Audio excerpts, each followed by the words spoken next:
When Toyota does something bold, people notice. And when Toyota takes one of its most trusted nameplates, the Highlander, and turns it fully electric, the internet definitely has opinions. The 2027 Toyota Highlander EV has officially stepped into the spotlight. And this isn't just another EV launch. This is Toyota, a brand known for reliability and hybrids, going all in on a fully electric 3-row SUV in one of the most competitive segments on the planet. Before we dive in, if you enjoy honest breakdowns of the latest cars and real public reactions, make sure to like the video, subscribe, and drop your thoughts in the comments. Would you actually consider an electric Highlander? Let's get into it. Many viewers feel this is Toyota finally moving with the times. Words like sleek, futuristic, clean, and bold came up again and again. Some even said this is the first Toyota interior in years that actually feels exciting. A lot of people love the aggressive stance. Someone said it has presence like a Range Rover, but without the questionable reliability. That's a big compliment. Others pointed out that the front end still clearly looks like a modern Toyota, especially with that sharp lighting signature. Some noticed similarities to the newer Prius design language, while others compared it to everything from a Model Y to a Polestar. But of course, not everyone was impressed. Some viewers think it borrows too heavily from competitors. A few said the rear reminds them of the Kia Carnival. Others said the light bar trend is getting old, since nearly every EV seems to have one now. One person joked that new cars don't feel like design improvements anymore. And then there were the strong reactions. A handful of people simply said, not excited, or wouldn't buy. So right out of the gate, this car is clearly polarizing. One of the biggest debates wasn't even about the car itself. It was about Toyota's messaging. When Toyota mentioned that a large percentage of their sales were electrified, many people immediately questioned it. Some feel that term is marketing language that includes hybrids and plug-in hybrids, not just fully electric vehicles. A lot of viewers were quick to clarify, electrified doesn't automatically mean full EV. It includes hybrids, PHEVs, and other electrified powertrains. But even critics admitted something important. At least Toyota is clearly heading in this direction. Some said it's cool to see them committing to a broader EV lineup, even if they arrived later than some competitors. For years, Toyota was cautious about full EVs. Now, with the Highlander EV, people feel like they've finally stepped into the ring. Let's talk about the elephant in the room, price. If there's one topic that dominated the conversation, it's this. How much is this thing going to cost? Many people are predicting a starting price north of $60,000. Some even joked it could creep towards $70,000 for higher trims, and that's before dealership markups. Several viewers expressed serious concern that dealer markups could kill this before it gets a chance. Some feel that unless Toyota finds a way to control pricing, this could become another EV that's technically impressive but financially out of reach for the average buyer.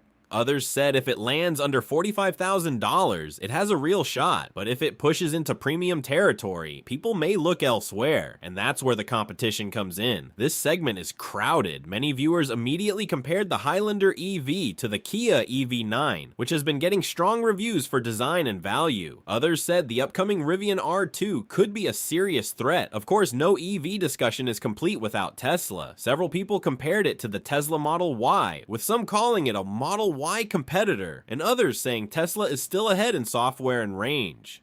And then there's Hyundai. A lot of viewers mentioned the Hyundai Ioniq 9, saying Korean brands are currently leading when it comes to futuristic interiors and EV packaging. So the Highlander EV isn't launching into empty space. It's stepping into a battlefield. The frunk debate, deal breaker or overrated? One surprisingly emotional topic, the missing frunk. Many people feel that in 2027, a large EV without a frunk is a missed opportunity. Some went as far as saying no frunk, no sale. Others believe it signals that Toyota may be retrofitting an existing platform rather than building a ground-up EV architecture, but not everyone agreed. Some viewers said they rarely use the frunk in their current EVs. A few argued that rear cargo space matters more for families, and others pointed out that thoughtful interior storage can make up for it. Still, the lack of a frunk clearly bothered a significant portion of potential buyers. Charging port placement. Why so much drama? You wouldn't think the location of a charging port would cause this much debate, but it did. did. Some viewers think the port should be on the back left side. Others prefer the front right bumper to align better with Tesla superchargers. Interestingly, some people defended Toyota's decision, saying the front location actually makes sense for towing and certain charging setups. This shows how EV ownership has evolved. People now think strategically about charging station layouts, cable length, and compatibility. It's no longer just about plugging in, it's about convenience and ecosystem. Range is another hot topic. Some viewers said they won't even consider an EV with under 300 miles. Others want 320 or more, and a few are holding out for 400 to 500 miles in a 3-row SUV before making the switch. There's a growing expectation that a large family EV should deliver serious road trip capability. Anything less feels like compromise. That's the challenge Toyota faces.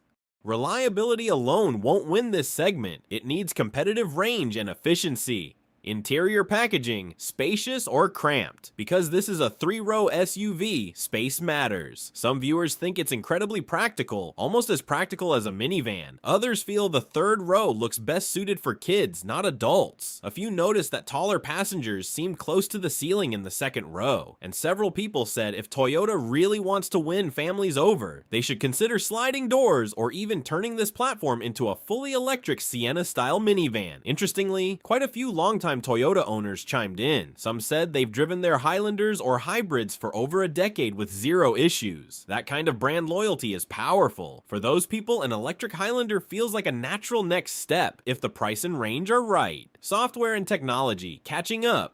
Some viewers feel Toyota still lags behind Tesla in software integration and advanced driving systems. Others were more optimistic, saying Toyota Safety Sense has improved significantly and is competitive with many systems on the market. There were also questions about hands-free driving features and whether Toyota plans to introduce something comparable to more advanced autonomous systems. The general sentiment? Hardware looks promising, but software will be critical. One of the most interesting divides in the discussion was philosophical. Some people feel Toyota's conservative approach is actually a strength. They believe when Toyota commits to something, it's engineered to last. Others argue Toyota is late to the EV party and needs to move faster to compete with Chinese brands and aggressive newcomers. There's also a group of buyers who simply prefer hybrids. Several people said they would buy this instantly if it were a hybrid or plug-in hybrid instead of full BEV. So Toyota is walking a tightrope, balancing its hybrid legacy with a fully electric future. Will it sell? Despite all the criticism, a lot of people believe this will sell extremely well. The Highlander name carries weight. It's trusted. It's familiar. And for many families, that familiarity matters more than cutting-edge specs. Some feel this could be Toyota's breakthrough EV in North America. Others think pricing and dealer behavior will determine its fate. And a few skeptics believe it won't compete unless Toyota dramatically improves battery tech and software in the next few years. The 2027 Toyota Highlander EV has clearly sparked strong reactions. Some people love the design and see it as Toyota finally stepping into the modern EV era. Others worry about price, range, dealership markups, and the missing frunk. There's excitement, skepticism, loyalty, and competition all mixed together. But here's what's undeniable. People are paying attention. Toyota entering the 3-row EV space with a Highlander is a big moment. Whether it becomes a segment leader or just another option will depend on execution, price, range, software, and real-world practicality. Now I want to hear from you. Would you choose the Highlander EV over something like the EV9 or the Model Y? Is the missing frunk a deal breaker? And what price would make this a no-brainer?